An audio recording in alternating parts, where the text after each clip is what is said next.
that consent. All right. So thanks again for joining. In terms of tonight's agenda, we'll begin with an introduction to the support and learning team here at AFS-USA, and we'll also provide an introduction and touch point with an AFS alumna parent.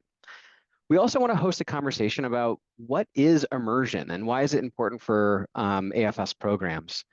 We'll touch on what are our learning objectives, why do this in the first place, what do we hope to get out of it, and what do we see in our alumni as well.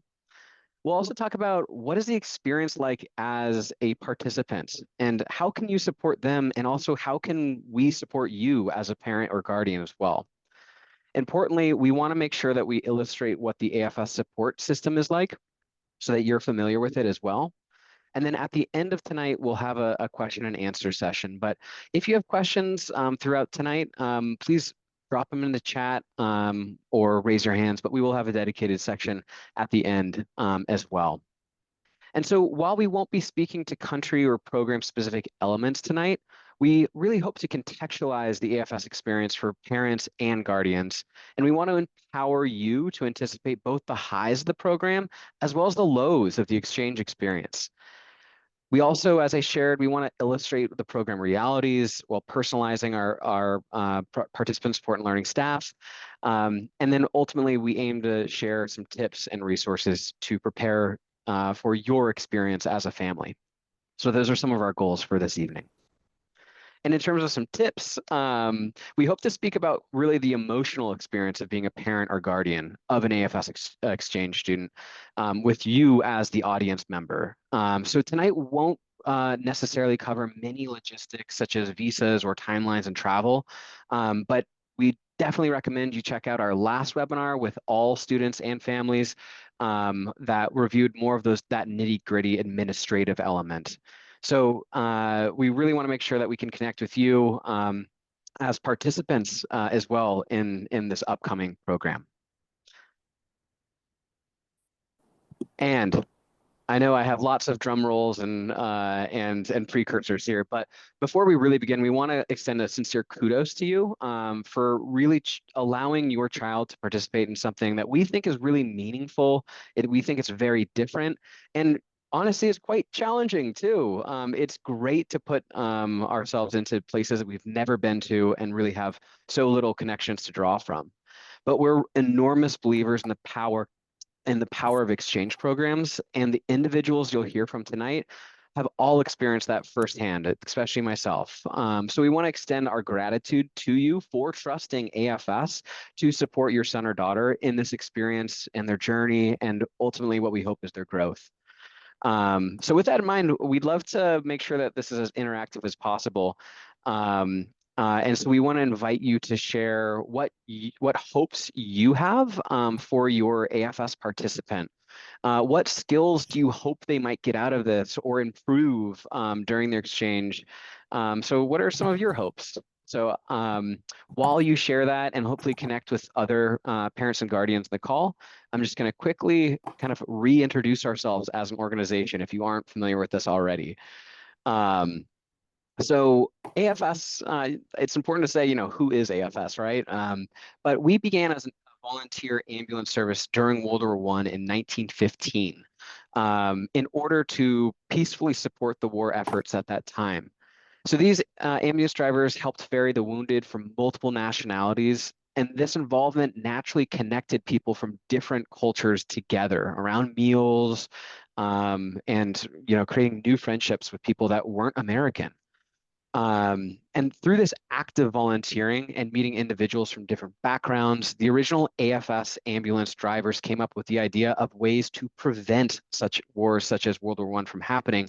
And that was the concept of student exchange that was supported by volunteers who believed in the mission of creating a more just and peaceful world by connecting and embracing different cultures.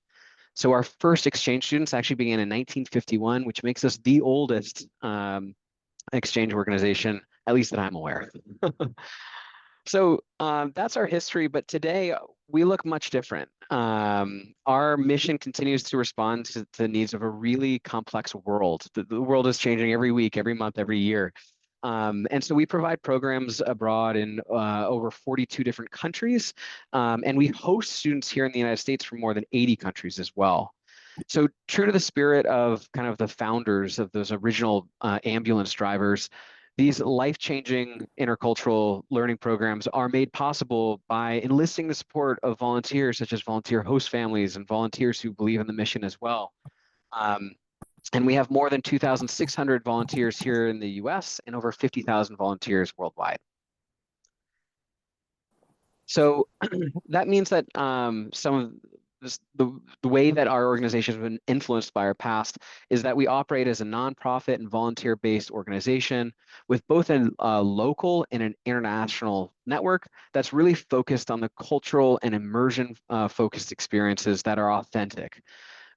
We want to make sure that we can bridge cultures and not just provide tourist experiences. So a guiding value for us is that participants and the mission to create a more just and peaceful world through understanding come first.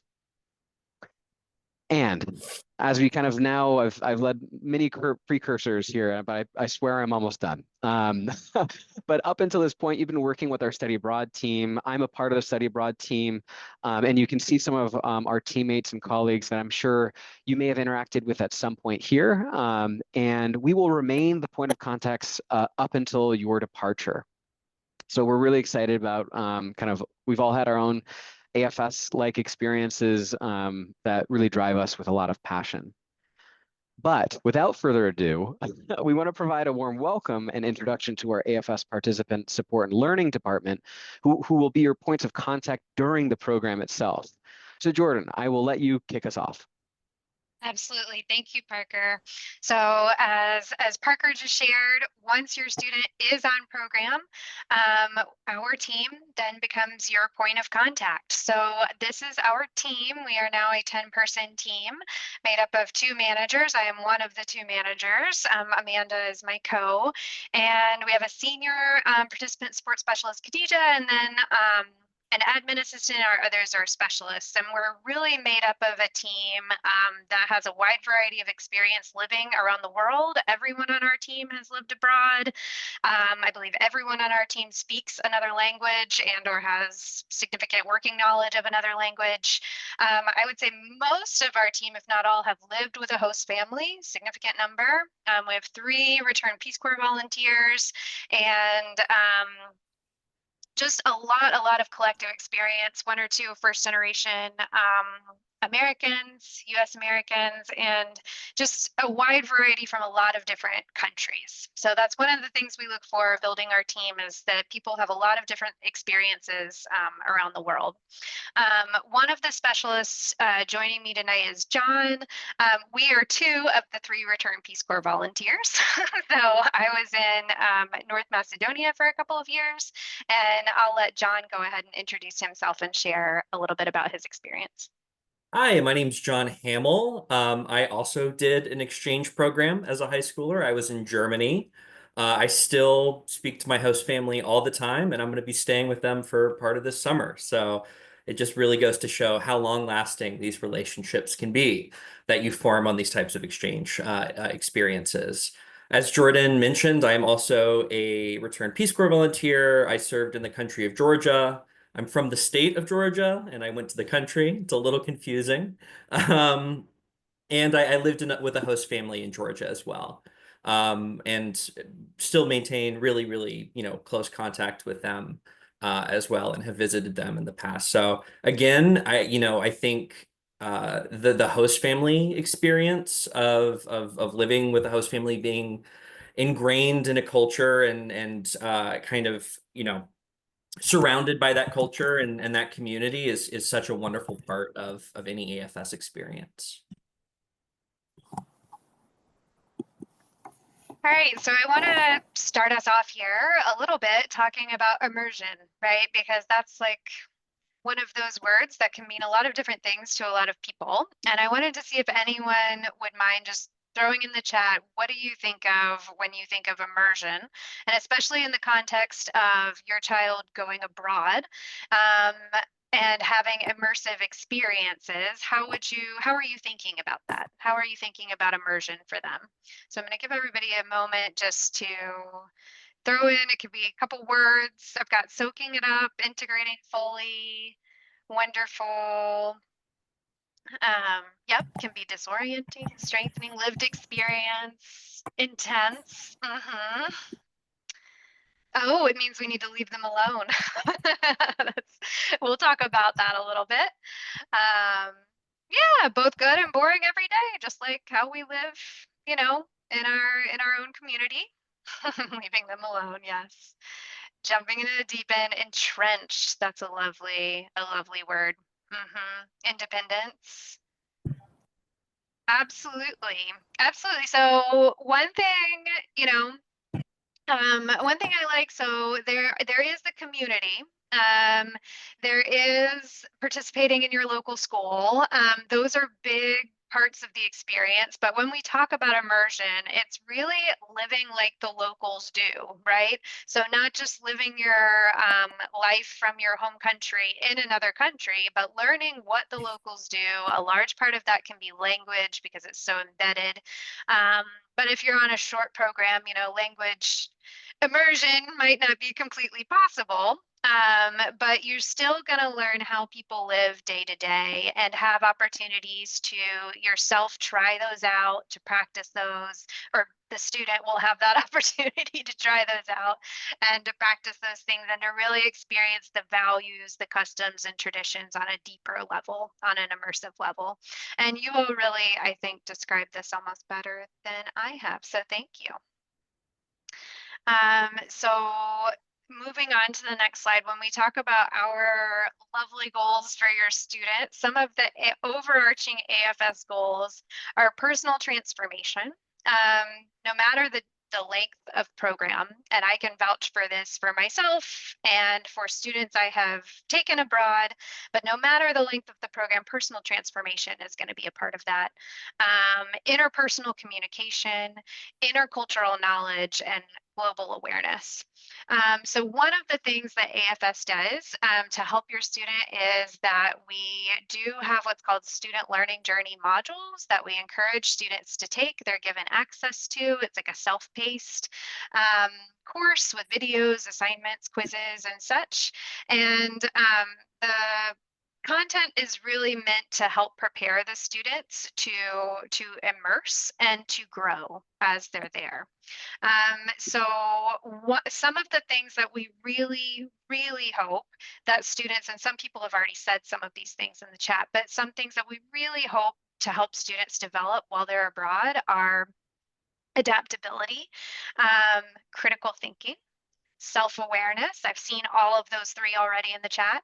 Open-mindedness, valuing difference, and we'll talk a lot about that in a little bit. Communication, which we'll also touch on in great detail. Empathy, global awareness, and change making. These are all superpowers, if you will, that we would like students to develop while they're abroad. So we are very lucky tonight. I'm going to hand it back to Parker because we are very lucky tonight to have a parent with us who's able to talk a little bit about her experience being a parent to a student who just returned. All right, thanks, Jordan. So I want to now introduce our parent alumna panelist tonight, Jennifer. You may actually recognize her because she's also a staff member, but we're grateful that she's able to wear her mom hat tonight. So we really want to make sure that you can take off your staff hat and wear only your mom hat. But we are grateful for her to share her experience. So Jennifer, would you like to say hello and tell us a little bit about your experience as a parent? Yeah, hi, my name is Jennifer, and my son spent a semester in Paraguay. So a year ago, I was sitting in this same webinar as a parent, looking forward to my son's experience and also like wrapping my head around it. as a parent. I was an AFS student in high school, so it was it felt like a little bit of a deja vu, but the world is very different now than when I went as a high school student. So that is me, and that's my son. That's his first day of school. The quintessential photo that I reminded him that even though he wasn't at my house, it was really important to like continue that tradition, and that he needed to ask someone to take that photo. And then I think those are some of the experiences that he had. That was him with his host family for his birthday. They had a little birthday celebration for him and then shared that photo with me, which was lovely. But thinking back to what I was doing, like as I was getting to this point and how I was preparing both him and me and the rest of our family. He's the middle sibling. I have three teenagers. Um, we spent, I probably like just to wrap my head around it, I am like logistics focused. I needed to organize and I needed to like understand that I really had the confidence that he could do all the things without me. And of course he could. He was a 15-year-old, right? So of course he could. But you know, just starting with like basic logistics, figuring out how was he going to access money, getting him an ATM card and a credit card. So like researching with my own bank and credit union and like going beyond that and figuring those things out and then having him practice using them because I realized that it wasn't intuitive. Because he uses his phone for like Apple Cash to pay for everything. So, and then just having that, I think, helped us have conversations about an allowance and what was appropriate spending and how to match that with whatever his new friends were doing. Maybe not match isn't the right word, but how to be like mindful about what his friends were spending money on. You know, did they have an allowance? Did they go out to eat every day? Did they buy snacks at the canteen at school, or you know what that looked like, so that he wasn't um, overspending and or underspending, right? um Thinking about things about just like how he was going to use his phone, so like unlocking his phone and thinking about what it would look like to use his phone abroad, and then realizing that of course he was going to need a different SIM card and that he would have a new phone number, so then practicing using a different platform like WhatsApp or whatever the platform was. We chose WhatsApp to practice communicating, and then recognizing he was going to have to share that phone number with his friends and family in the US if we were to ever reach out to him. And then with the school, it was really getting a very clear understanding of what credit options were available. So for my child, he goes to a school that's on a block schedule. So one semester of classes is a year of classes.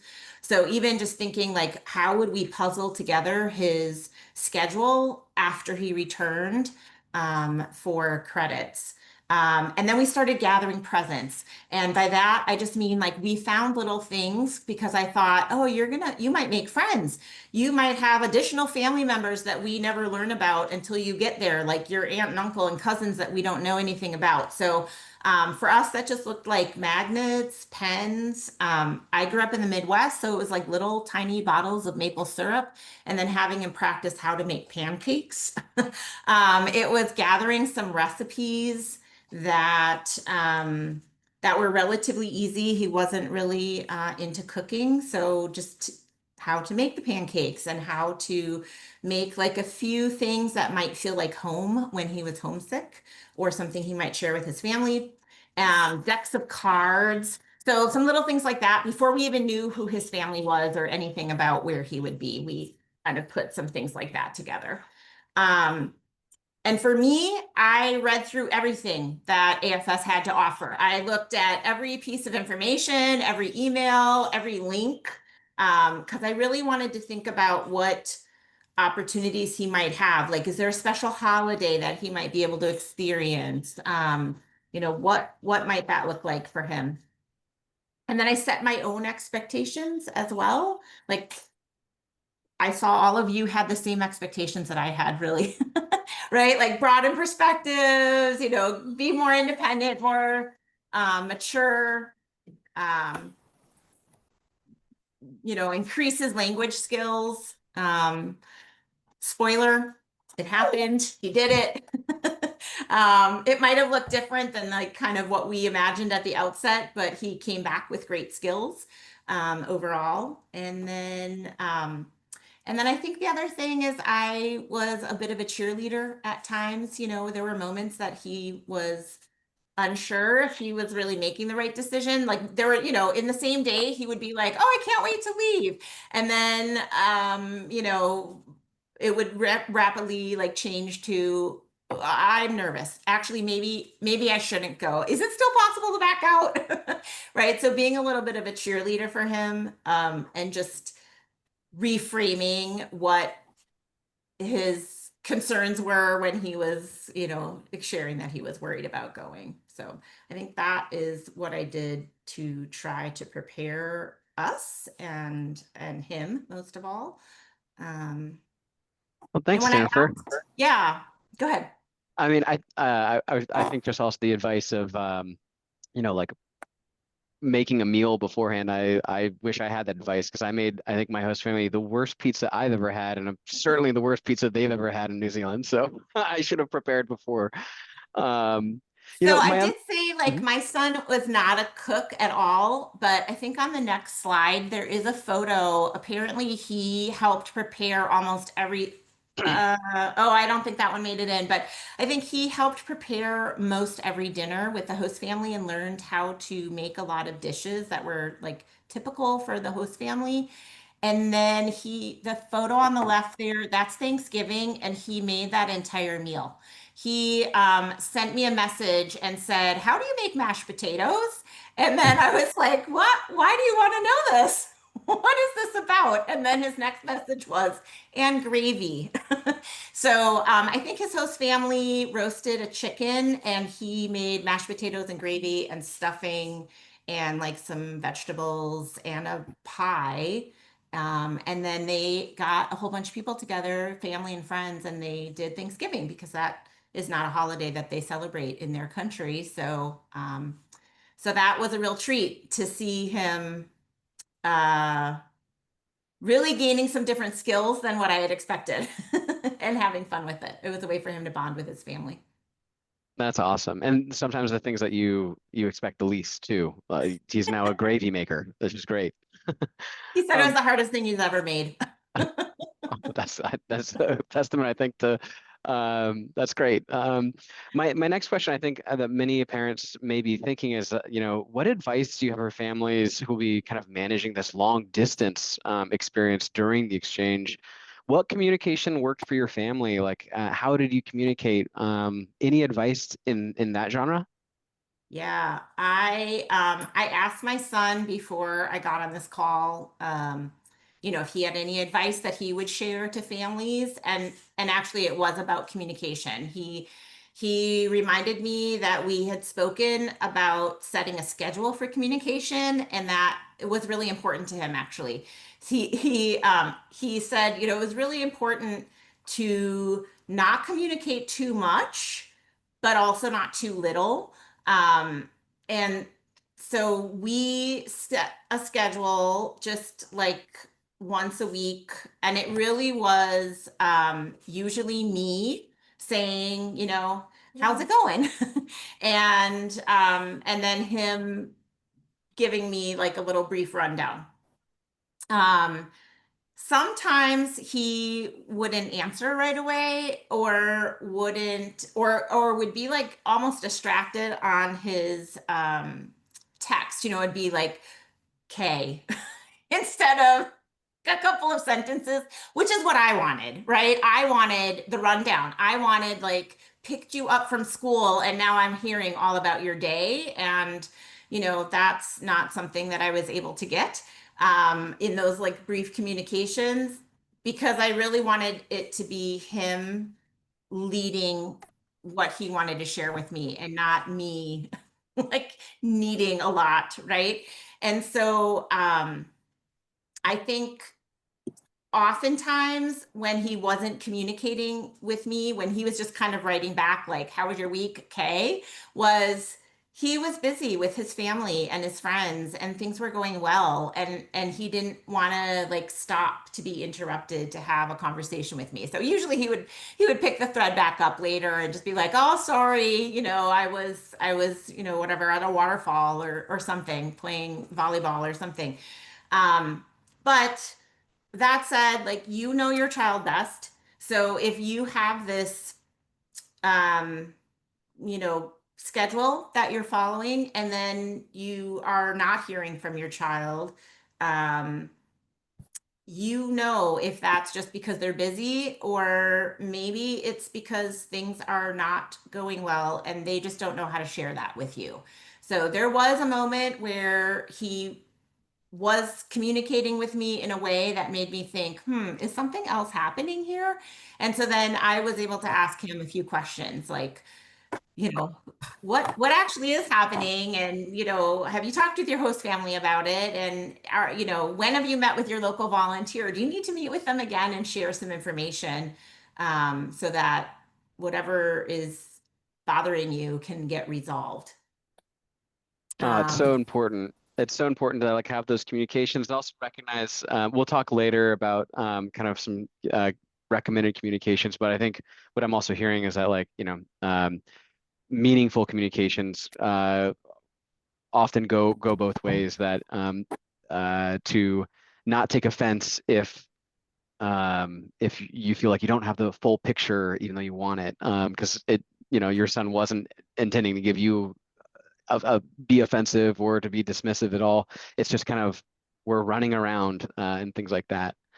Yeah, he's living his actual life, right? Like he Yeah. had at the point he adapted and was enjoying his life. And I think when, as a parent, like we all know those like milestone moments that happen in our kids' lives, that where everything has kind of changed, right? Like that first day of school, that change from like elementary school to upper level school, and how different that feels. And it really, this is just kind of one more of those milestones that your child is adapting, but we as parents are also adapting, and learning kind of the new way of things. Um, when I think one of my jobs as a parent was to try to help my child think about how to advocate for himself, right? So, like, how, when he was, you know, sharing with me that he was confused about something, I was, asking him to think about his family and his local volunteers, and like, was there something more happening than just the surface level misunderstanding that he was having? And could he ask questions of someone else to find those answers? Because I certainly don't know them. Um, Totally. I think one other piece of advice that was given to me that I couldn't follow, I did try, but it was, to turn off the map feature. I know many of us use like Find a Phone or some other mapping feature where we can see where our child is all the time. And that was a piece of advice that another parent of an AFSer had given to me. And I really did. I didn't look at it very often, but I did, maybe instead of sending my kiddo a text, I sometimes would just look at the map and be like, oh, you're at home, having a nice, it's 11 o'clock at night and you're at home. And that, I don't know, was reassuring for me. So, Awesome. And my last question, because I think we could chat all night, but my last question would be, what was a high point for you and what was a low point? And how do you reflect on them now? yeah, I think, I'll just start with the low. And I think there were two low points, and they were pretty similar. One was just when my own child was at a low point and had, shared with me that he was just emotionally feeling down, but he also was sick. He had gotten, he'd caught a virus or something like that. So he was, um like, just feeling all over bad, right? Like, and so that was a low point of just trying to help him recognize what was wrong, and like tease out like, are you feeling this way because you have a cold, or are you feeling this way that something is wrong, right? So that was a low point. I mean, it lasted like 48 hours, and then then he started feeling better and went back to school and was fine. I think the other low point was just like those family moments that we spent together as a family. So, there's my child having Thanksgiving with his family. I think his siblings here missed him more than they realized they would. I mean, they're teenagers. So I think they were even surprised at missing him. And I think it was like those moments of seeing him having Thanksgiving, but then us also having Thanksgiving and not having him as like that little glue that he is as the middle child. So I think that was a low point. And we just solved that by like celebrating how exciting it was that he had cooked a whole Thanksgiving meal for another for his family.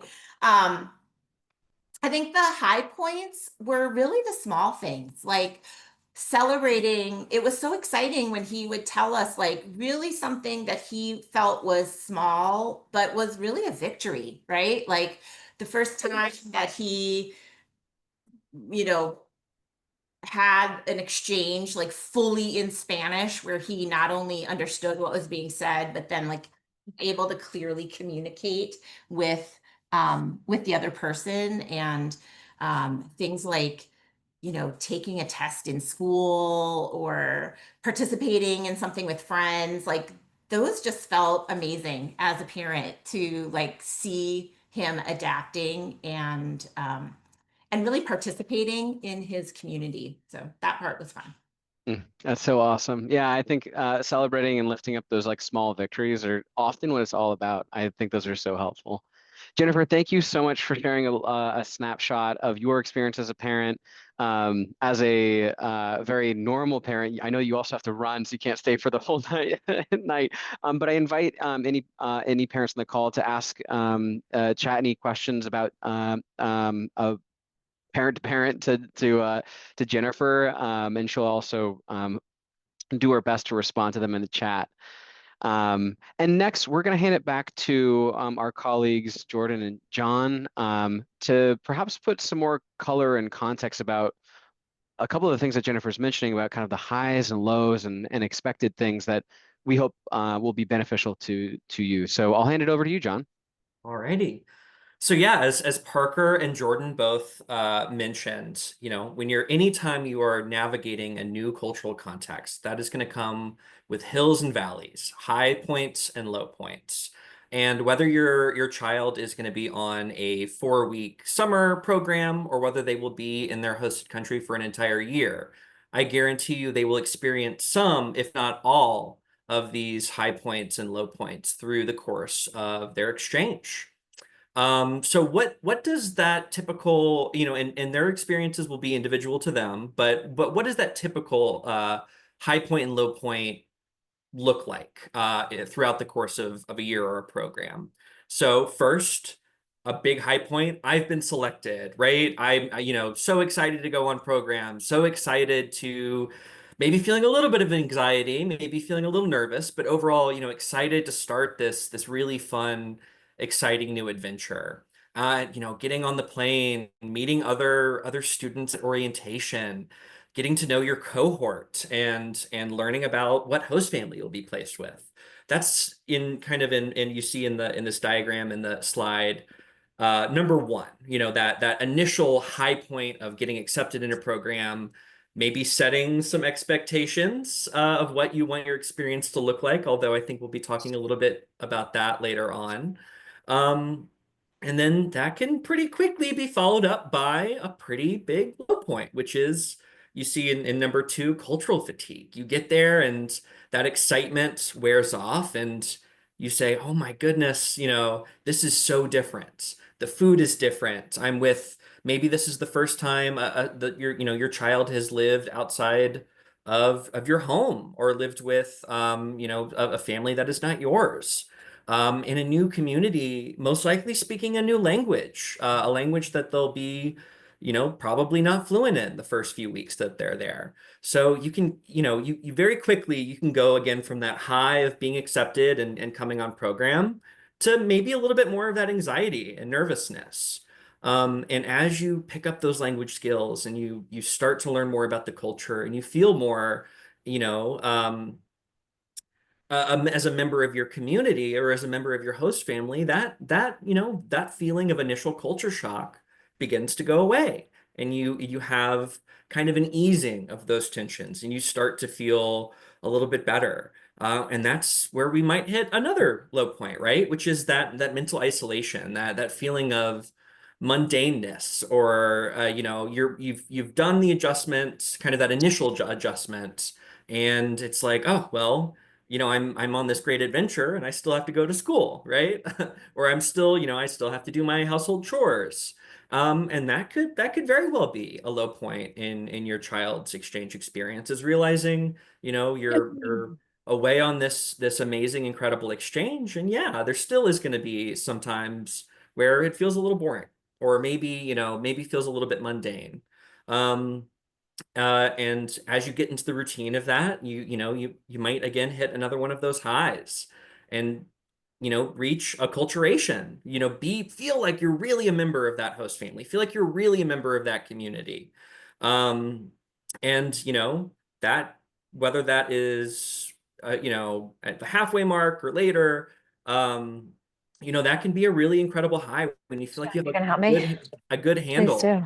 on the language, or you feel like you found your niche in that community. And that can also come with some lows as well, right? Maybe it's Christmas time, and yes, you love your host family and you're doing all of these incredible things with your host family, learning about their holiday traditions, or learning about what they do to celebrate certain holidays, and maybe it makes you feel a little bit homesick for your own family traditions, your own family holidays.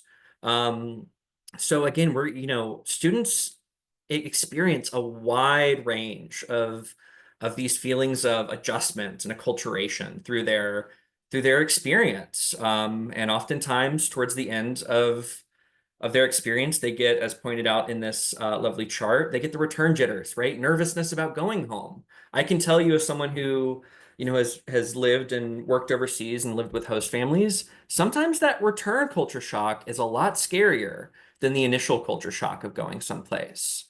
And then finally, resolution, right? Finishing out your program in a very strong and successful way. And again, these are experiences that I can guarantee you the vast majority, if not all of your children, will probably experience some of, if not all of. And I'm sure you've experienced these things as well, right? We all go through cultural adjustment throughout our lives, even if you've never lived in a different national cultural context or lived overseas. Maybe we change schools or change jobs. Maybe we go out of state for college, or move to a new state. So feel free in the chat to share maybe a time in your life that you've experienced one of these highs or lows in regards to cultural adjustment. We can go to the next slide. This is another really handy graphic for understanding the cultural adjustment cycle. So, as you can see, you've got that initial arrival, really, really feeling excited, maybe a little nervous, but overall like ready to tackle your program. Cultural fatigue might set in. Again, things are different. Things are, you're adjusting to a new cultural context. There might be times where you're feeling culture shock or homesickness. There might be other times where you feel like you're settling in, finding a routine, forming a deeper relationship with your host family and your community. As I mentioned previously, the holidays do tend to be a tough one for a lot of our students when it comes to homesickness, and that feeling of maybe maladjustment, or feeling of things are really different. But through cultural learning, through engaging with their local community, their host family, their local friends, we see students really, really address those challenges head on, and really become parts of their communities, and end their programs on really, really strong notes, and feeling like they've become a member of this community. They've learned about this new culture. Maybe they've picked up a second language, And it's all about the learning experience. So let's see, has anyone shared times in their lives where maybe they felt they've gone through some of these adjustments? Um,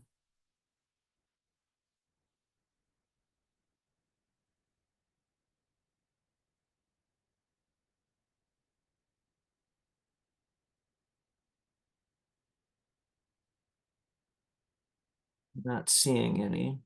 Well, we feel free to keep typing if you want to share, and we can move on to the next slide.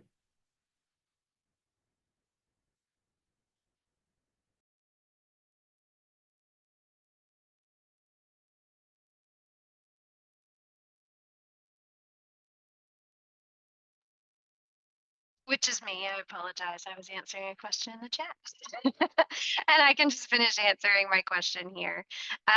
So for the shorter term programs, I would just recommend for natural family visits that you reach out to your study abroad specialist, especially if it's like a summer program, because they may already know the specific rules for certain programs, whether a natural family can visit or not. But like I put in the chat for the longer programs, most countries have their own rules about it, but they have to, essentially they have to be approved. We need to know about them and make sure that everybody's on board. It's not conflicting with everything, etc. So we can talk a little bit more about that at the end if anyone else has questions. But let's see, Jennifer set us up really well for this next slide. So talking about what can you do during a high point. So Jennifer already gave us some wonderful examples of what that high point might be. So at this point in the process, you may not even know what they are, but some of the examples that she gave, and I wrote them down because they were so good, are when your student, hangs out with local friends for the first time. They're invited to somebody's house or hangs out with somebody after school, has a conversation with someone they don't know at school. I mean, that's really big for a teenager, especially if your student's been going to school with the same people their whole lives. Like, that's a big adjustment to go in not knowing anyone, and they're all speaking a different language and you're really not sure what's happening. So just having that conversation with people you don't know, that is a high point. Taking a test, like she said, in a new school, in a new class, of course, that's a high point. Having your first conversation in the local language, whether that's ordering something at a local cafe or whether that's having a conversation just with your host family or your volunteer in the local language, be it short or not, that is an accomplishment. And I thought of one of my own. I remember one of the hardest things for me was figuring out local transportation in Eastern Europe. And I remember that was like my high point when I figured it out. It seemed so like, right, I stand at the bus stop, I wait for the bus. Well, it's just not like that in Eastern Europe. So anyway, once I figured that out, that was one of my high points. And so what can you do when these high points are shared with you? I think it's really important to celebrate as much as you can, giving that positive feedback. One thing I've heard many parents share with me is that their student writes in the journal, and I am so happy to hear that so many students write in journals. That's also something we recommend just as a good coping strategy for stress, is writing things down, but it's also good for your memory, right? To remember the positive things about your program and what happened, and maybe working through what worked in a situation and what didn't. I can't say it enough, but encouraging them to express gratitude in their host country, to their friends, volunteers, community. I will say that is something that our students coming from the US, I think, do very well, is expressing gratitude. And I would just encourage you as parents to encourage them to do that as often as they can, because it never hurts, it always helps. Emphasizing the value to your student in some of those small victories when they are maybe feeling a little down or like it's a lot to adjust to. Again, encouraging them, they have done these things, some of this, and it's a journey, right? You're going to learn by the end. You can't go into a situation that you've never been in before and do everything perfectly. And again, like I just gave the example with the bus, some things that seem simple can be very challenging abroad. Even standing in line was was a big struggle that I had to adjust to, figuring out how people stand in lines or go up escalators in other countries. I mean, yeah, things you don't even think about. But yeah, I think this group from the chat I can already see is going to be a good group of parents that's going to challenge your students to learn more. But I would just, say it one more time. If, as much as you can help them take advantage of where they are and challenge themselves, I think that's going to go a long way. Alrighty, so vice versa at the low points. And again, Jennifer touched on this beautifully. I think this is one of the difficult things as a parent when your student is abroad, right? Because you are typically their support when they're in your home. If they're having a problem, they go to you. And what does that look like when they're thousands of miles away? It's different, right? So you can, of course, still provide that moral support. But one of the things that I can't emphasize enough, and if you end up contacting our team and we talk to you and your student may be experiencing a low point, one of the first things that our team is going to ask is, has the student talked to their local volunteer about the concern? Have they talked to their host family? Because though you have been their moral support for many years, you are many miles away. And the people who are best positioned to help them in the most immediate manner are their host families and their local volunteers. If your student doesn't happen to meet the local volunteer immediately within hours of landing, don't worry. It happens a little differently in different countries, so they will meet them, but their host family should know. If they ask their host family who that person is, or they should have a contact with staff at the local country. If they don't hear from them, maybe numbers got crossed, I don't know. So they can always reach out and ask who their local contact is, but they all have one. So just some other tips on here is listening, what they're describing, where they are mentally, emotionally. They may not be able to fully contextualize their experience for you. And I say this because I've had that experience. I remember being abroad. And actually, I don't remember the conversation. My parents told me later that they were so worried because I had shared some story about some experience I had with a local, and then I guess I never followed up, right? And so they had no context, and that really worried them. And when they shared this with me later, I was like, oh, I was fine. I was fine. There was nothing wrong. I don't know why they were so worried, but it was because they didn't have the context. So one of the functions of our team is, if you are worried about something not happening quite right and you don't feel like you have the context, one thing that we can do is communicate. And John will talk about our chain of communication that we follow. But one thing that we can do is communicate with the local, like let's say they're going to France, communicate with AFS France and ask them to check in with the local team, and we can gather some context for you, and I'll help open up, hopefully, what's going on so we can figure it out. So again, redirecting them to communicate with their host family liaison, their AFS support structures in country.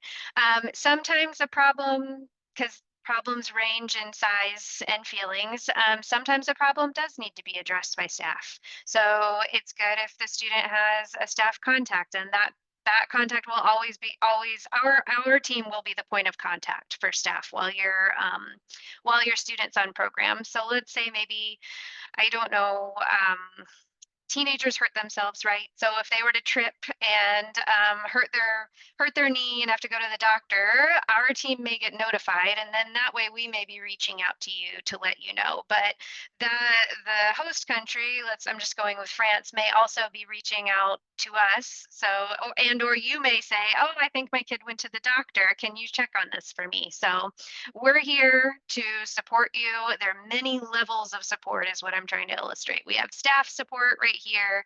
We have staff in the other country, the host country that your child is going to. We have your volunteers, and typically within the volunteers, they have a hierarchy.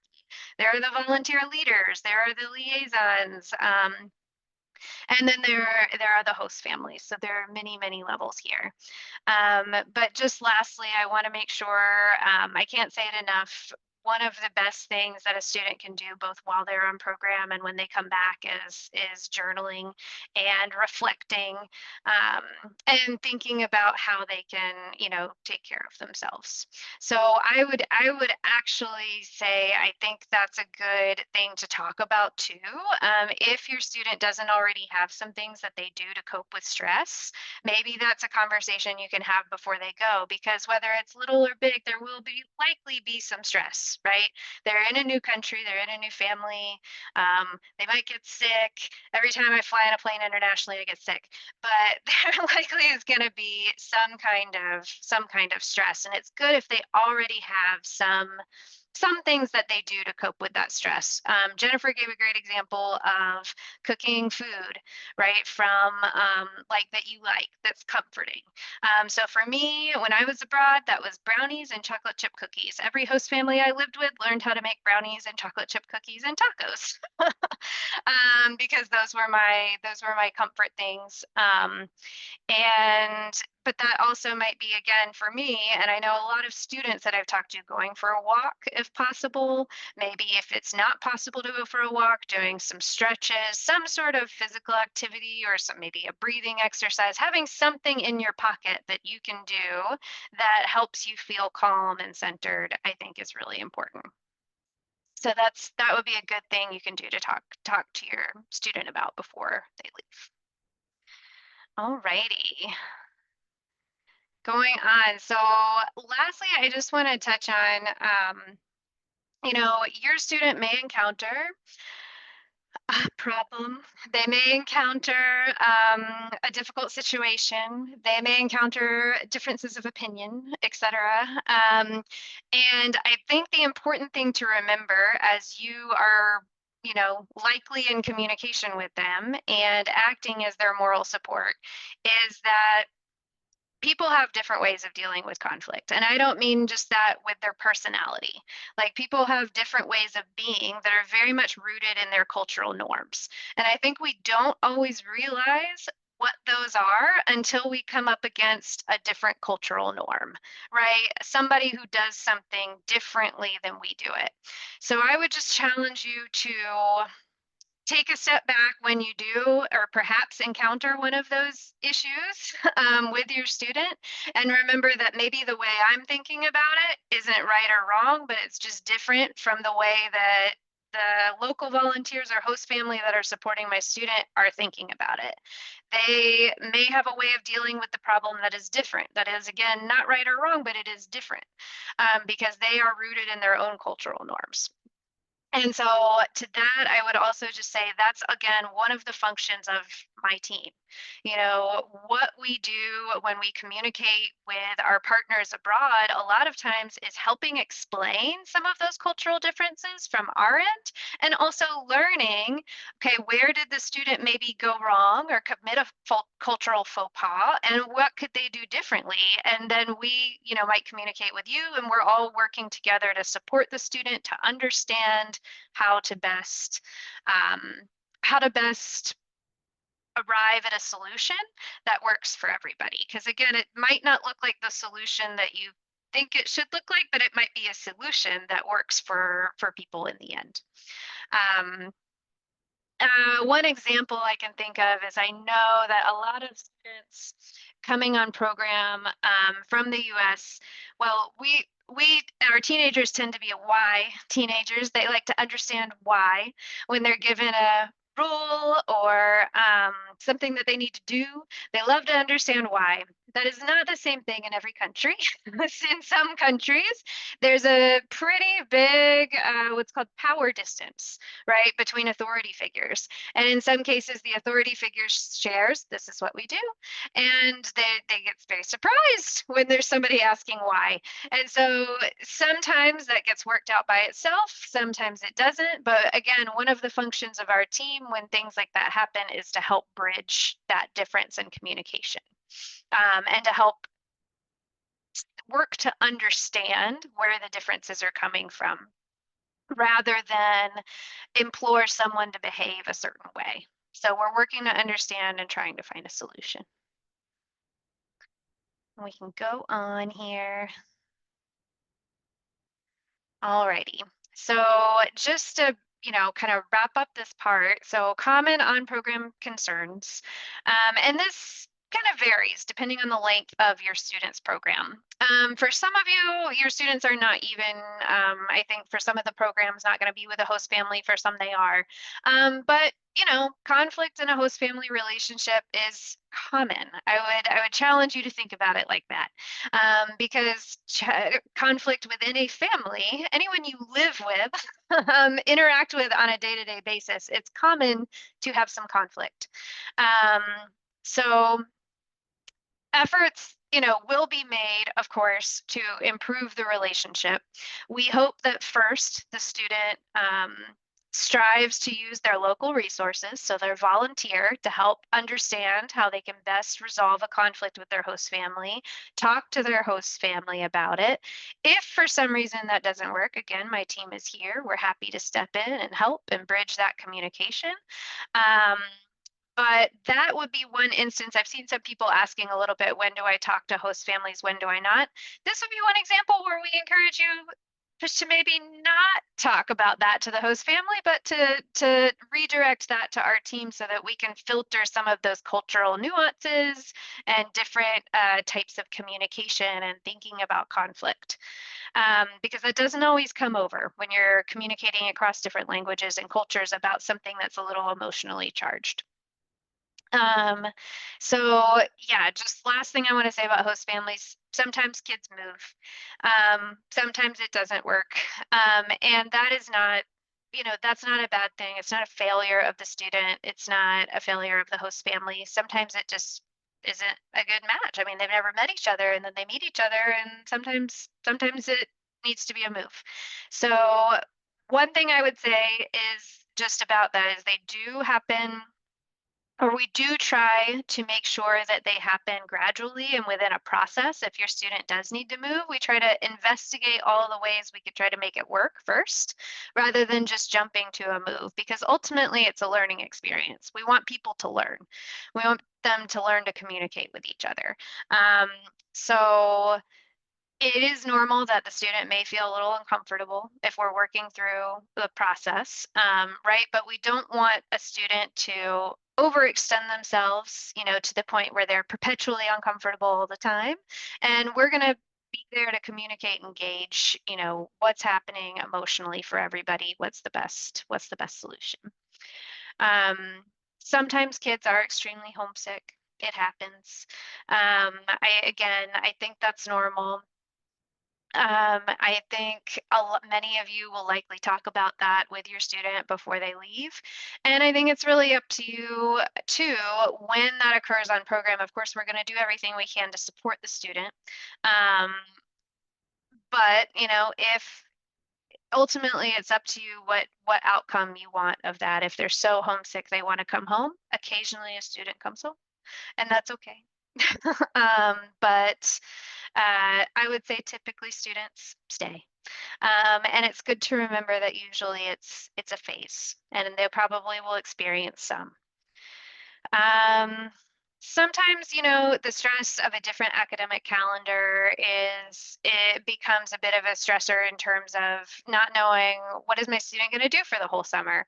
I would say rest assured, the countries that are hosting your student, if there's a big break in school, they see this every year. So they have plans, they have ideas, they have ways, to engage to your student. They also want to see your student find ways to engage, themselves in the community. And it's kind of, a two-way street. If your student's having trouble figuring out what to do for the summer break, then they have their volunteers they can talk to and get some ideas. One challenge I see a lot is making friends. I would say a lot of students I see, especially because we work with students coming to the US as well. I see students, have this expectation that it's going to be like in the movies and they're going to have all these friends and they're going to have a big group of friends. And for some students, it is like that. And I would say for the majority, it's not. They will make some friends, but it might not be, a gaggle of 12 very close friends. So I would just help them celebrate when they do make a friend, right? Especially if it's a good friend, somebody they're going to hang out with, somebody they can talk to. And that may be a friend. I know I have friends that I have now kept in touch with for years. And it's those few that you make that are what are worth it, not the giant group. So that's probably also a good conversation that can be had before your student leaves. Occasionally students break rules. We do have, big rules that they can't break, which are in the materials. No drinking, no driving, no drugs, and no hitchhiking. And occasionally students break those and we have a process and we'll be in touch with you if our partners let us know that. But it's good to talk about that ahead of time with your student, that it is the expectation that they follow the rules and they are enforced. And then medical concerns. No child will get sick. I'm just going to say it right now. while they're abroad. But if in the event that they do, if you find out about it first, sometimes the communication goes that way. You can reach out to us. We're going to give our email and our phone number at the end of this presentation. So that you can reach one of us. And if we find out about it first, we'll be reaching out to you because we also have your contact information. If it's something like a routine cold, you probably won't hear from us. If it's more significant, you will, as long as we get informed, we will let you know immediately. So I'm happy to answer any questions about that at the end if you have any, but all students will be covered under an AFS travel medical plan. All righty. Thanks for John, that, I'm gonna hand this Jordan. to you. Yeah, thank you. So a few things that you can expect from AFS while your child is abroad. So first, we understand that this, for many of you, if not most of you, this is a new experience for you as well. Your child is embarking on this great adventure, but in many ways, you're embarking on an adventure at the same time. So here are just a few reminders and tips and ways that AFS will help support you on this journey, on this adventure. So first, sometimes no news is good news, right? If you're not hearing from us, if you're not hearing from your student, as Jennifer pointed out, there were some nights where it was 10 or 11 and maybe she didn't hear from her son that day, and he was at home, snug in bed, probably getting ready for the next day of school. You might not hear from your student every day, and you might not hear from us uh, every day. And usually that's good news, right? Usually that means everything is going according to plan. It's all on track. Your student is adjusting and, making strides in their adjustment, facing challenges, being a self-advocate, working with their local volunteers, all the things that will really help them have a successful time on program. As Jordan mentioned, and again, I'll emphasize, your child will have local volunteers and host families who are there to support them directly. And we really, really encourage you to utilize those direct and, like immediate supports for your child, for your student. because, you know, you're going to be an ocean away or several hundred miles away, maybe thousands of miles away. And those volunteers and host families really are going to be best positioned to help your son or daughter with any immediate concerns. There also will be in-country orientations. So, you know, we are not throwing anybody in the deep end. It is not sink or swim. There's going to be plenty of opportunities for your child to, you know, go to orientation, learn a little bit more about the culture in which they're going to be acclimating to, and meet some of their fellow AFSers, meet their local cohort, their local volunteers, their host family. So there'll be plenty of opportunities for students to do that once they are in country. Host family composition. Another thing that comes up, you know, in the United States, many families have, you know, there's this idea of like the American nuclear family where maybe it's two parents and some kids. And that's not the family structure that we see in every single culture. You know, I can tell you from my experience in the Republic of Georgia, you know, our family, it wasn't just my host family wasn't just the people living in the home with me. It was our neighbors who were cousins. It was, you know, the folks down the street who were aunts and uncles. It was this community of people, and some of them related by blood, others not, who really acted like a host family to me, and as a broader community. You know, I guess what's the cliche? It takes a village to raise a child. So you know, you can probably expect some differing understandings of what is the host family composition.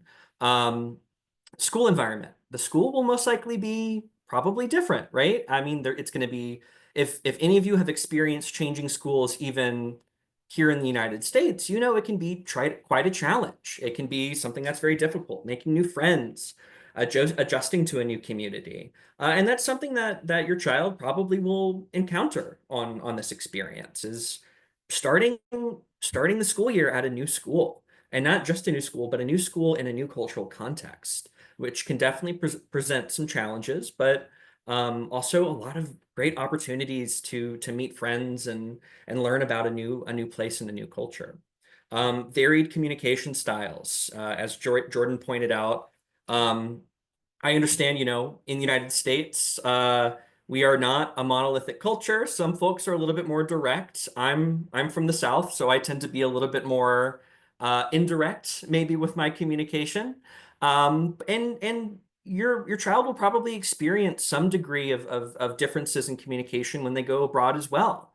You know, some cultures culturally are more direct in their communication. Others are more indirect. As Jordan pointed out, sometimes there is a wider gap between kind of power structures, hierarchical versus non-hierarchical. You know, how do we communicate with our peers versus how do we communicate with authority figures such as parents or teachers?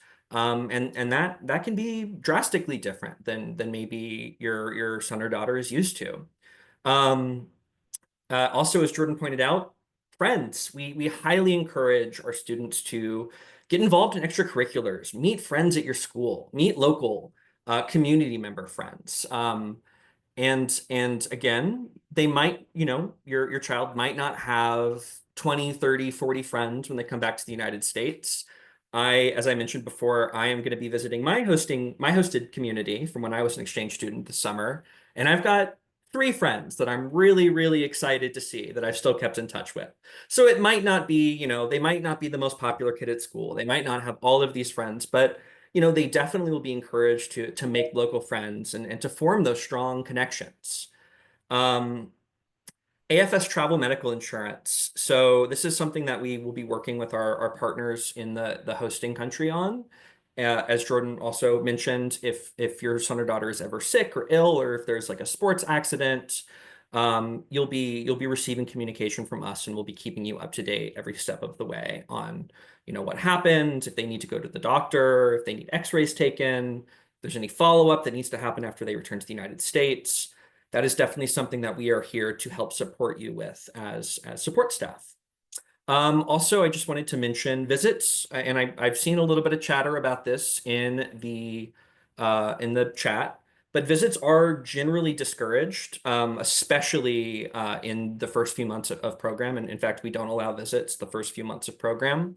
And really the reason for that is not to say, oh, you can't go spend time with your child. It's to give your child the opportunity to adjust and to make those local friends and to form those local relationships, and to really become a member of their hosted community. Next slide. So the chain of communication, again, your child will have a local volunteer, local community contact, and a host family. And we really, really want to encourage them to utilize those folks as a resource. Again, if you reach out to us with any concerns, the first question you might hear from us is, has the student reached out to their liaison, or has the student spoken to their host family about this problem? Or in the case of some of our summer folks, have they spoken to their camp counselor or their camp chaperone? From there, the local volunteers and the local host families will be working with our partner staff in our AFS partner countries, who will then communicate with us, and we will pass any information on to you. Again, as Jordan mentioned, that is not because we don't trust you communicating with local, with your son or daughter. It really is to help. How do we minimize these cultural miscommunications? How do we keep the process streamlined in a way where we can really look for productive solutions in any sort of interpersonal conflict or any sort of challenges or issues in a way that is best going to support your student? And of course, if you have on your end, if you ever have any questions, concerns, requests for updates, or just want to speak to a support person, you can feel free to reach out to us in the support and learning department, and we'd be happy to speak with you, hear your concerns, forward any questions along to our partners in our AFS partner countries, and again, support your child to have a happy and successful program. You can go to the next slide.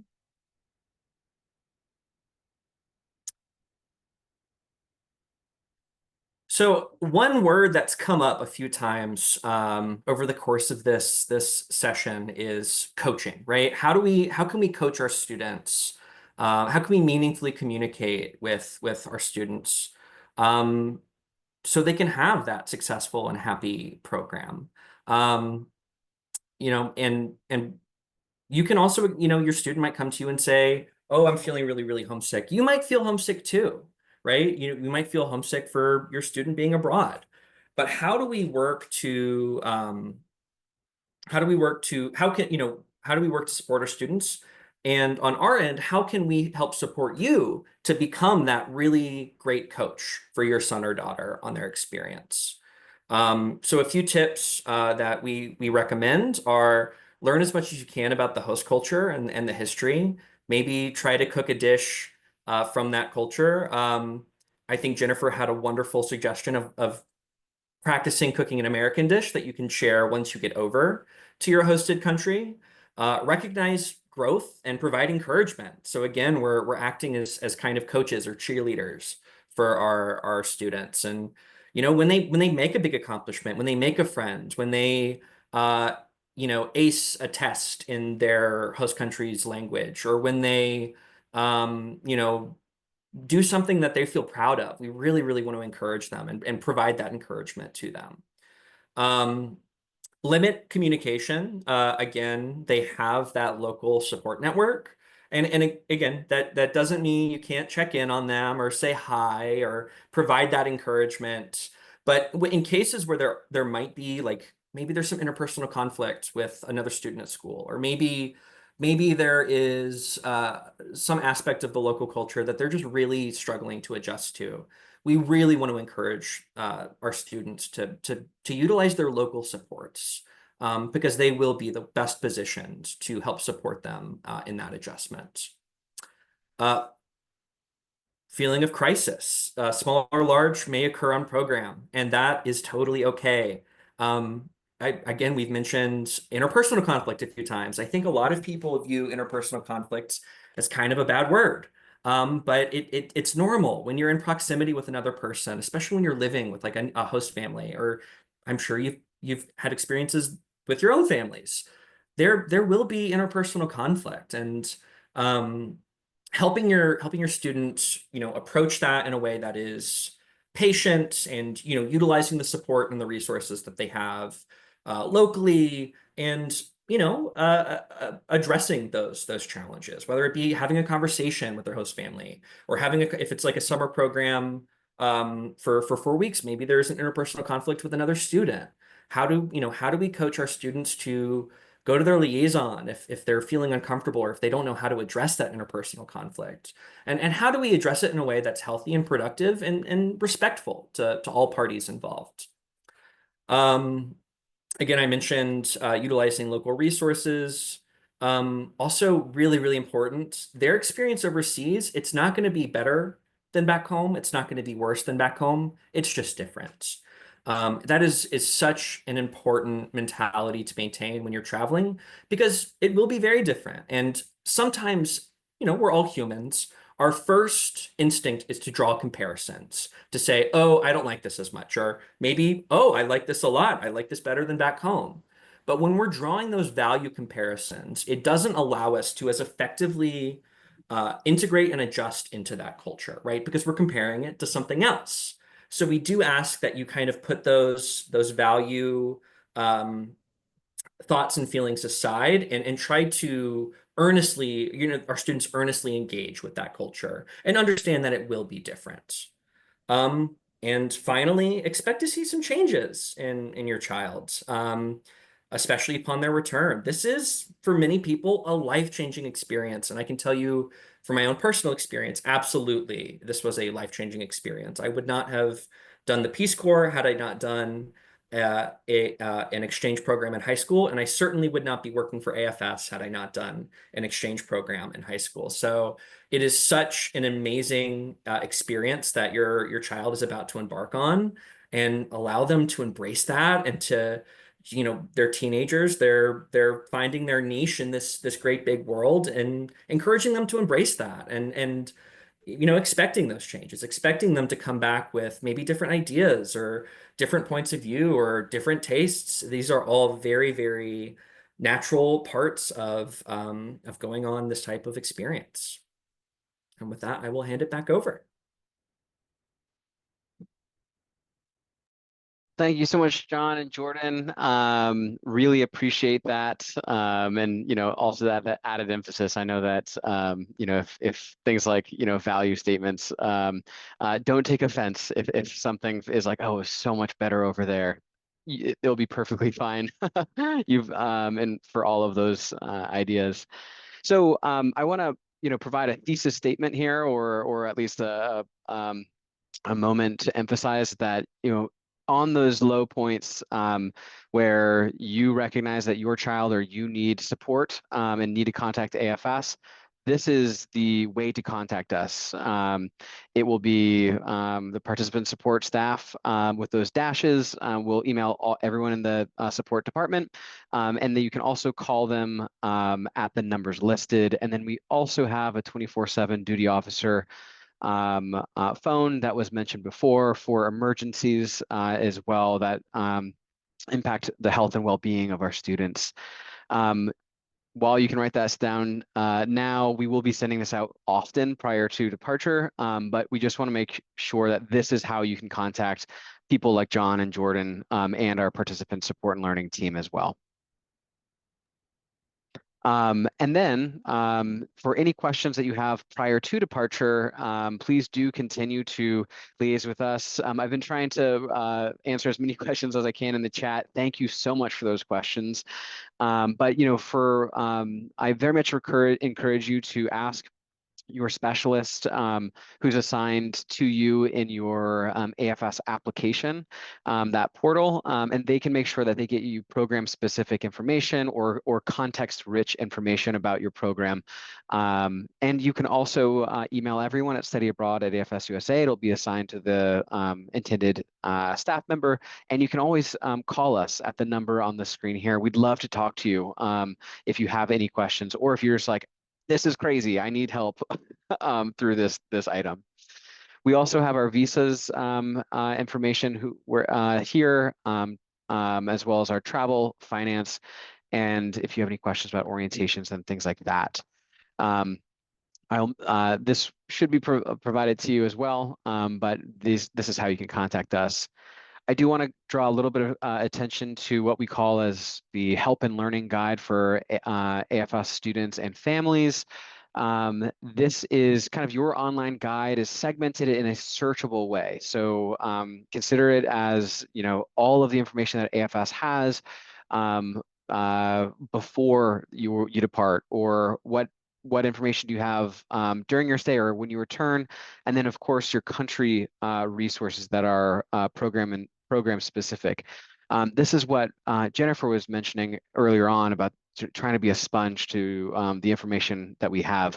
This is designed so that if you have a question, you can search it as opposed to kind of looking through that. And it's kind of like our internal Google here. So if you don't have any, if you can't find your answer, please do reach out to us, and we'll make sure that we can give you a context-rich answer as well. We are now going to go into our question and answers section of the evening, and I want to preempt it with a couple of common questions that we provide, which are cell phones, banking, and travel. So I'm going to do my best to provide answers to those, but I encourage you to continue to put your questions in the chat. We'll do our best to get to them. But one common question is like, what do I do about a cell phone or cell phone plan?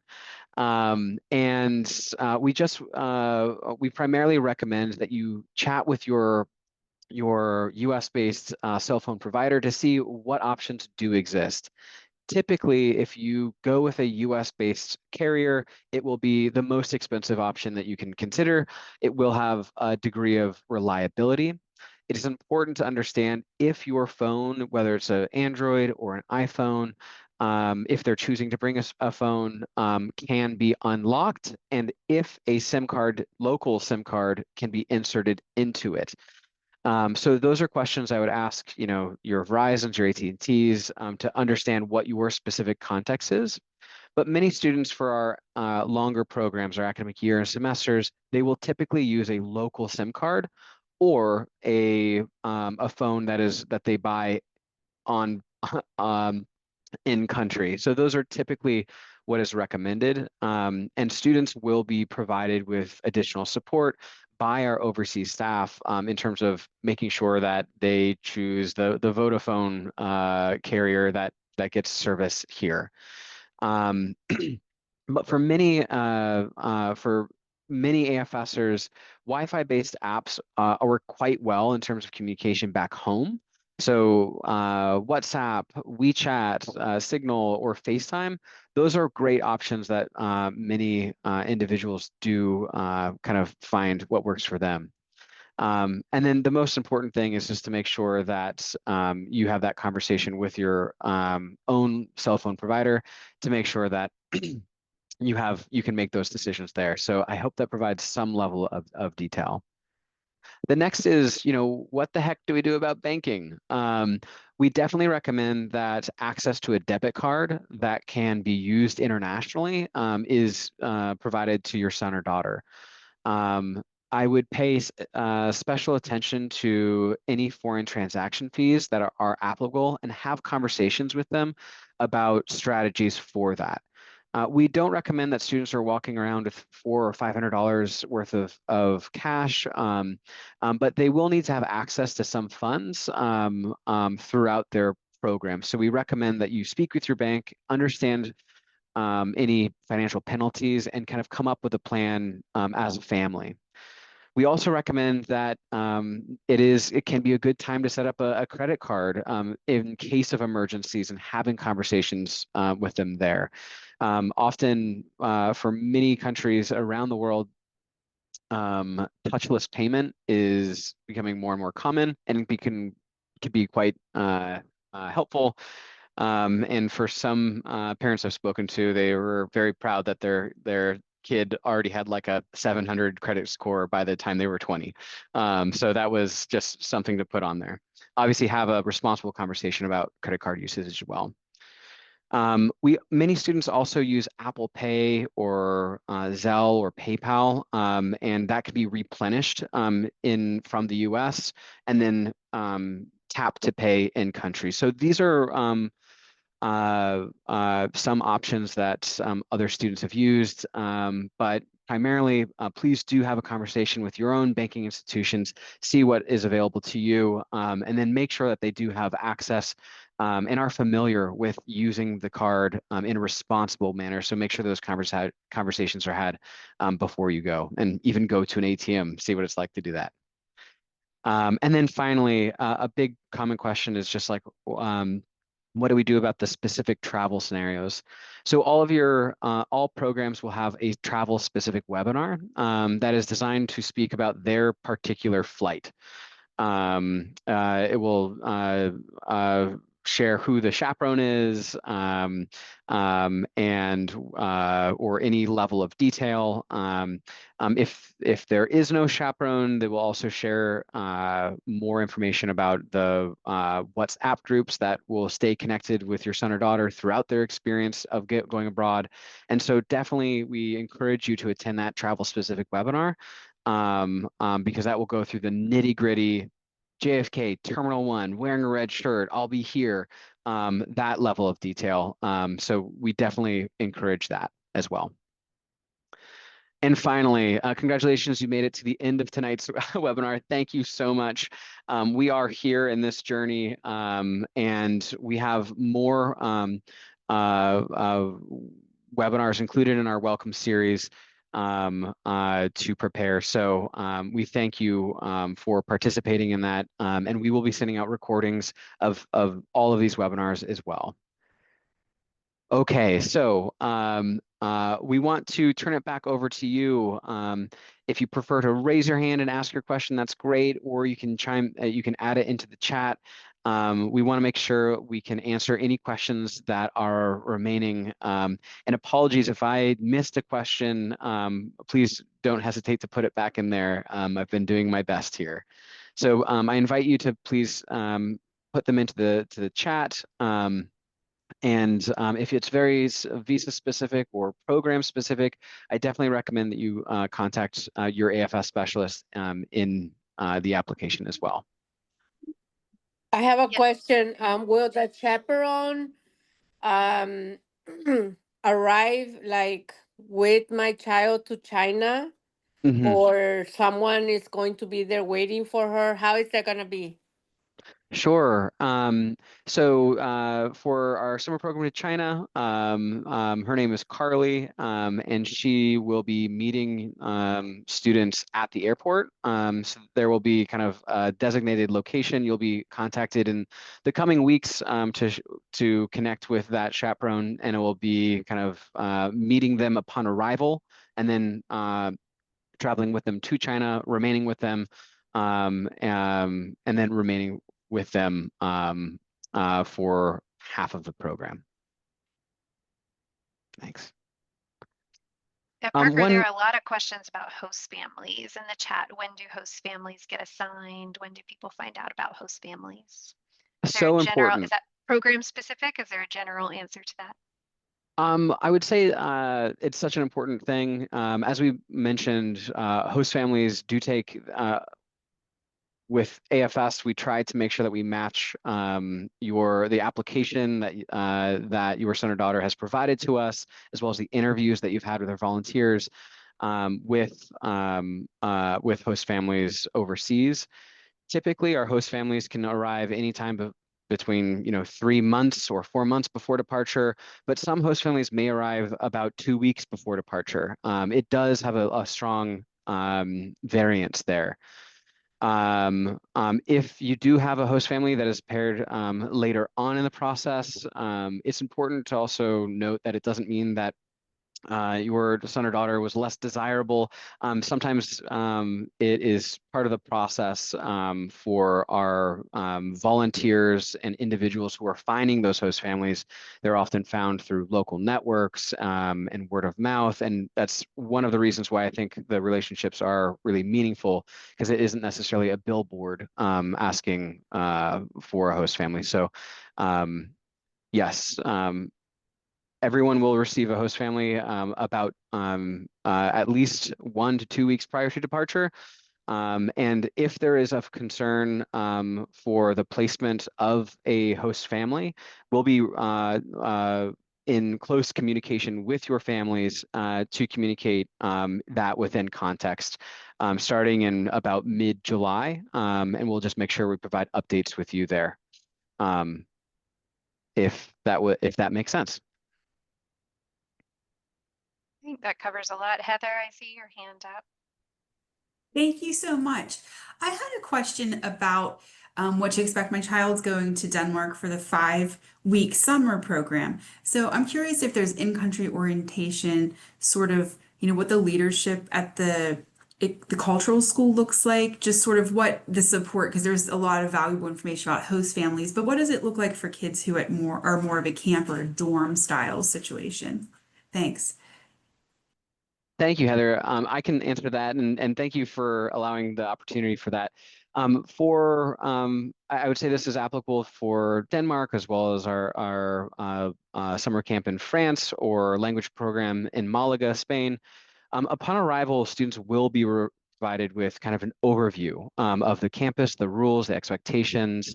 For Denmark in particular, the folk school is a really wonderfully administered environment who has a track record of welcoming international students into the program. So when they do arrive, they will be kind of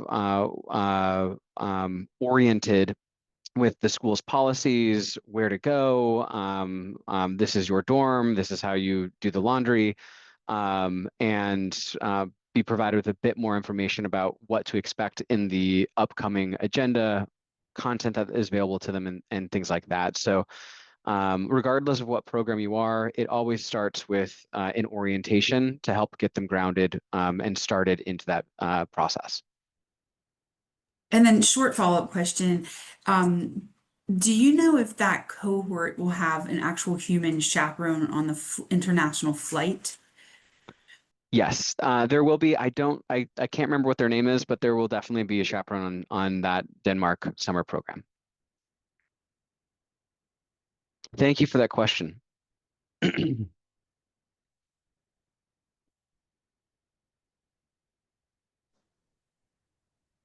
Parker, I don't know if this is program specific, but for China, and I guess it's the same for other countries, the students might go to different parts of the country. So how the chaperone arrangement works in those cases? Yeah, for China, because it is a longer program, the chaperone won't reside with them for the full duration. But they will accompany them for all the program activities prior to. And then our colleagues and program implementers at AFS China will remain with them throughout the duration of the program.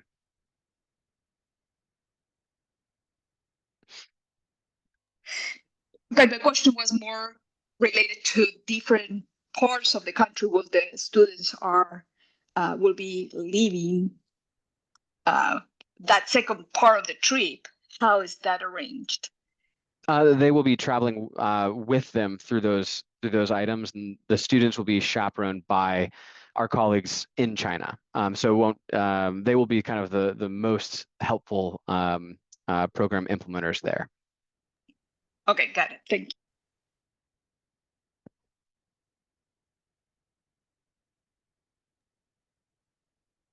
Okay. I also see a question about medication. I was going to say that's likely best answered by contacting your specialist, just so that we can get some more specific information, you know, about the medication, what you researched so far, et cetera. Is that Parker? Did you have any other thoughts? I do think that it sounds like the audiences that you've contacted would be the ones that we would typically recommend, particularly with the person who prescribes that medication. Sometimes there are professional networks that they can lean into as well. I would love to also connect with you because I think our partners in Latvia would be able to provide guidance as well if we haven't already. So I would definitely check in with your specialist, and we can make sure that we can provide an answer in that. Yeah, I got a one question. thing, oh, sorry. Oh, go ahead. I was just going to say one thing related to medication that I can share is that sometimes the medication is legal in that country, but the actual shipping to the country from another country is not. So that's the part that we have to figure out. I have seen occasionally students have the prescription with them and are able to get it filled in country, but it's kind of a case by case basis. So like Parker said, I think it is best to connect with us directly so we can work it out. And I've been having those conversations for many months. We just haven't had any firm answers. And I know just my concern was the insurance company will only, it's quite expensive, and the insurance company will only cover a certain amount at a time. So I needed budget wise to know, am I going to be sending an entire year at a time? Because in some cases we were told that was most likely. And in other cases, we were told that the country doesn't allow that much to come in all at once, in which case he would need a prescription in the country, which is an entirely different process on our end. So I just don't know who else to ask. That is a great question. I don't feel confident in my answer to you, but I'd love to at least make sure that we can pursue an answer together. I imagine it would be working with our overseas partners and your insurance company, which sounds like you've already done, but I'd love to connect further with you on that. Okay, thank you. We do have students that do that. I can vouch. And I've had many conversations with parents who are doing the same thing. So we can work through it. I have one other quick unrelated question. We have our airline tickets. Is the flight departure date the official date that the student leaves the country, or are you supposed to be reporting somewhere else prior to departing? Your travel notification will and your ticket will provide the time and date of that flight. So that will be the flight that you leave from the United States, and then you'll be arriving into that into your country based on that travel time. If that makes sense. Yep, I was just making sure there wasn't some like in the US orientation type of thing before. But so it's, you know, what that's the official date that we say goodbye and they leave. Yes, that's correct. Thank you. Thanks for that question. I got a quick question. Yeah. Is the location that they will be at in country completely determined by who the host family is? Is that basically how it works? Yeah, I would typically say yes. So the location will be based on, you know, where AFS has a supportive presence. So we don't always have a presence throughout all places in the United States. So we aren't able to place students where they cannot be supported by AFS. So within those local area teams, that's where we kind of begin to segment the host family identification process. Then we also will find a host family who looks at your son or daughter's application and says, yes, I want to welcome them. Then we'll have to identify a school that is accepting of them and an appropriate school for them to go to. So that would be kind of the order or the hierarchy of finding a host family would be, where do we have a supportive presence, and then amongst those regions, where are the host families, what host families are found there. So I would say each volunteer area team will kind of claim often a student and advocate for pairing them and finding them a host family.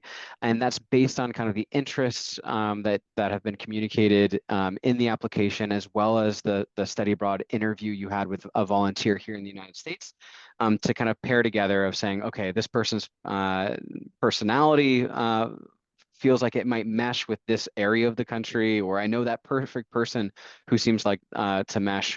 And then sometimes you might receive a host family and on paper, they don't necessarily seem like they would get along, but the volunteers may have that kind of magic understanding of like of kind of matching them with like-minded items, or I guess very different personality traits, but with a common understanding, if that makes sense at all. And I'll Gotcha, add yeah. to that. This is a wonderful opportunity to embrace new experiences, and maybe those experiences won't look the same as your expectation. You know, again, speaking on my own exchange program, going to Germany, I had these wonderful ideas of living in Berlin or Munich or high in the Alps, and I was placed in a small town in Baden-Württemberg that was none of those things.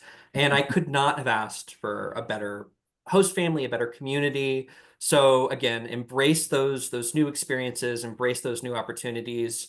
The host community that your child gets might not be what they expected, but it's definitely a great opportunity to be a part of a new community and be part of a new culture. So definitely would encourage you to embrace those new experiences. That's awesome, John. My son's actually going to Germany, so that's good to know. Yeah, I mean, I think that's a great. I often think about what it'd be like to describe like where students are placed in the United States. You know, often students are like, all right, New York, LA, Miami, but you know, most of our students are hosted in Wisconsin or Minnesota, North Carolina, California. So to describe like what it is, what a average or a typical American family is a really tall task. So that's kind of a similar mindset that we have, is that, you know, you might think of you know, the country of Argentina as just Buenos Aires, but it will likely be a town you've never heard of before. But that's also kind of what provides more than a tourist experience, and more of that kind of immersion aspect. Got it. And in the unlikely event, just a quick follow-up question, in the unlikely event that there needs to be like a change in host family for some reason, that could totally shift like where they're placed, right? They could be shifted to like a whole another city, right? Basically. Yeah, Jordan or John, do you want to speak to that? I was gonna say typically in the US and abroad, we do try to keep the student in the same school, if at all possible. So that's the first goal, is can we find another host family where the student can remain at the same school? Because generally they've made friends, you know, they're in courses, etc. That's not always possible, and it's not always what's best. It's kind of case dependent on the student, but that is typically our first line of thinking for most host family changes that have to take place. Perfect. Thank you so much. Yeah.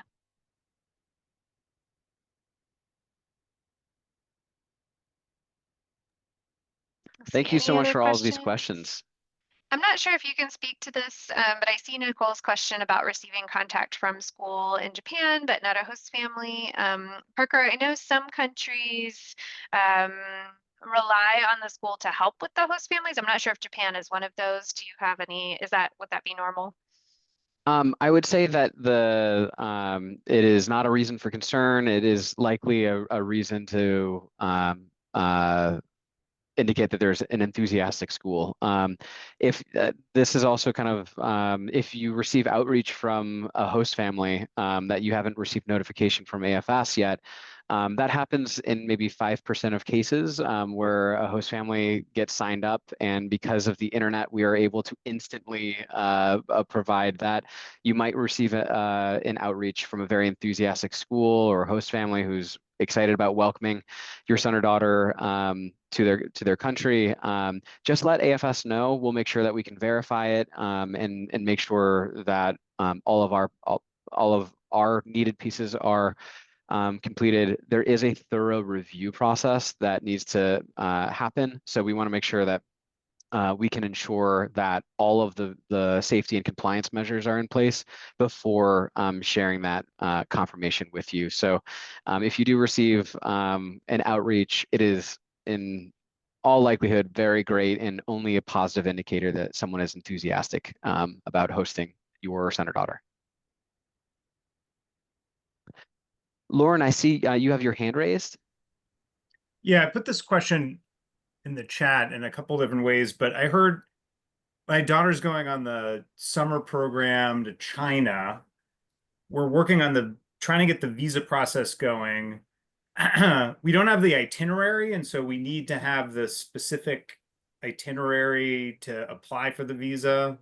Like, we know she's going to Chengdu and Ningbo, but like we don't have addresses. And then I don't know if we need to know the host family to be able to have that detail. And then I heard you say that the host family we may not know until a week or two before the trip. And then also we got the travel information, and it just ends in Shanghai, which is like 1,000 miles away from. So it's sort of like a black box. What happens when she gets to Shanghai? So I don't know if you can provide any guidance now. Like, I had submitted some of these questions to our specialist earlier this week. Yeah, thank you for those questions. We'll make sure that we provide that updated agenda to you. I'm sorry we haven't yet, but I believe the updated agenda will provide those answers that you're looking for in terms of those visa applications and day-to-day items as well. So we'll make sure to follow up with you specifically. All right, thank you. Parker, I'm just curious that a student that is going to China already got that information. We haven't heard about anything or received anything yet. Would that mean that, what would that mean? Because if we can start actually the visa application sooner, that would be better for us. So yeah, definitely. We'll make sure that a group communication goes out tomorrow. Group communication for all students going on that program. Oh, okay, super, thank you.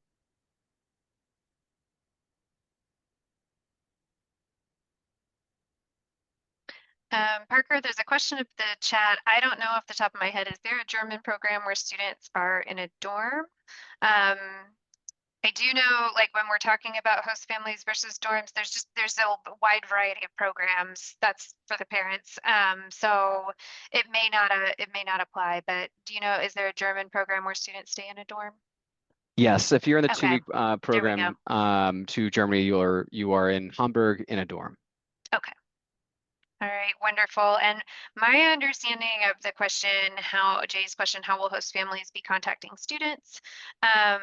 And Parker, you can, add to this, but what I believe happens is once a student is officially placed, that information is shared on both sides.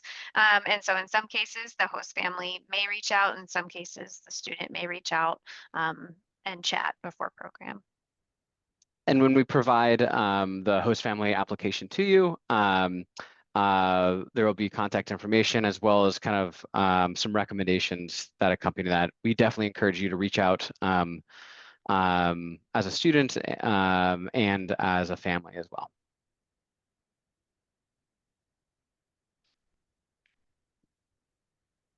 Terrific. Well, I recognize the hour. I know this was too much information, not enough, but we really want to thank you for your time.